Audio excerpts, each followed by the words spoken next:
I teach AP Music Theory because I've always enjoyed the study of music theory and the structures and the principles and the fundamentals of music.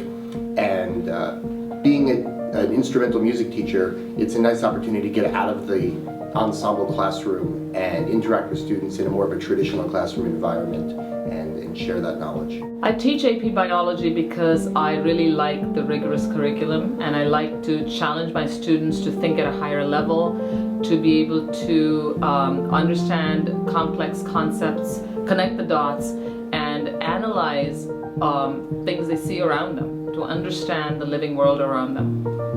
I decided to take AP classes because I felt like I was too comfortable and regular, and I didn't want to feel that way anymore. I thought maybe a challenge would lead to something new and something better.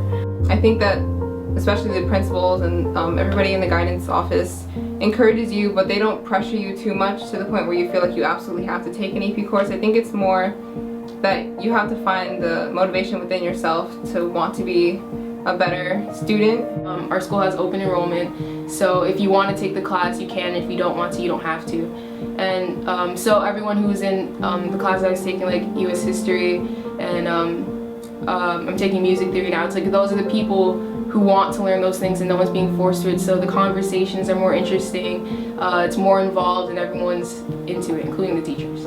I believe that any student who wants to challenge themselves with AP course should be given that opportunity, regardless of their ability. By having the open enrollment policy, we get a chance to see some students who might not even be in the music program that have studied piano privately and never taken a music class. So this is a great way of reaching a whole different population of students at BHS. Important is for them to understand what the course is about, to understand the exam and all the different aspects or parts of the exam.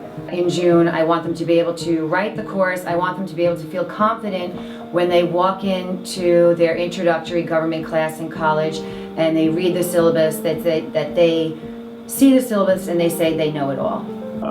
My former students are probably the ones who market the course the best. They talk to their friends and help them decide what they should be doing.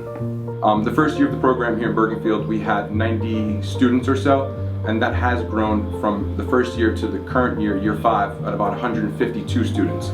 I feel that I don't necessarily need to persuade them to take the course. I like the fact that if the students enjoyed my course, they just recommend it to their own friends as something of interest that they should take. In art history, when they come into the class, some of them may have just been opening an art book for the first time. By the time they leave, they don't want to put the book down. They want to go to museums, they want to get out there and experience the works that they're seeing, walk through the cathedrals, get up close to see the Mona Lisa, travel the world, and I think that excitement that they have leaving the class and the knowledge that they've gained over the course of the year is something that I want them to take away from the class. It really sets me apart from other students who don't take AP courses or don't take as many AP courses. So I believe that taking AP courses will help me on my way to going to college. I want my students to be confident in their ability to articulate their ideas, confident in their ability to discuss things that challenge their viewpoint, to make connections with other people, to really be positive forces in the world around them. Many of them say that whether or not they did well on the AP exam or in my class, they had a really solid foundation to start on in college, and so they always come back and give me positive input. So I know that my method or the material that I'm teaching is definitely helping them succeed in college.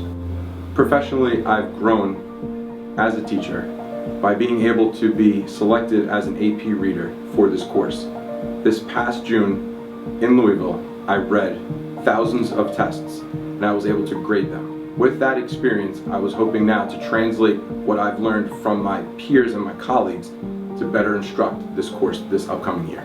You have all these students, and it's kind of like a family sometimes, because you're all supporting each other and you're all testing each other and making sure that you have the necessary knowledge to get a good grade on your test. So I think the test is less scary if you have like a study group or friends that take the class with you that want to see you do well. in the 4 AP courses I've taken so far, I've gotten 2 5s and 2 4s, and I chalk that up mostly to the fact that all of the teachers are like dynamite teachers, especially Dr. K and Mr. Adams and Mr. Murad. They're awesome teachers, and they really know like how to teach individual students rather than just teaching to a whole class of students. In July, when we got our scores back, I got 5s on all of my tests, and I was like, I didn't believe it. I thought that it was just like the computer was like photoshopped and like someone was playing a trick on me, but it was real. And yeah, it just proved to me that like I'm capable of doing more than I think.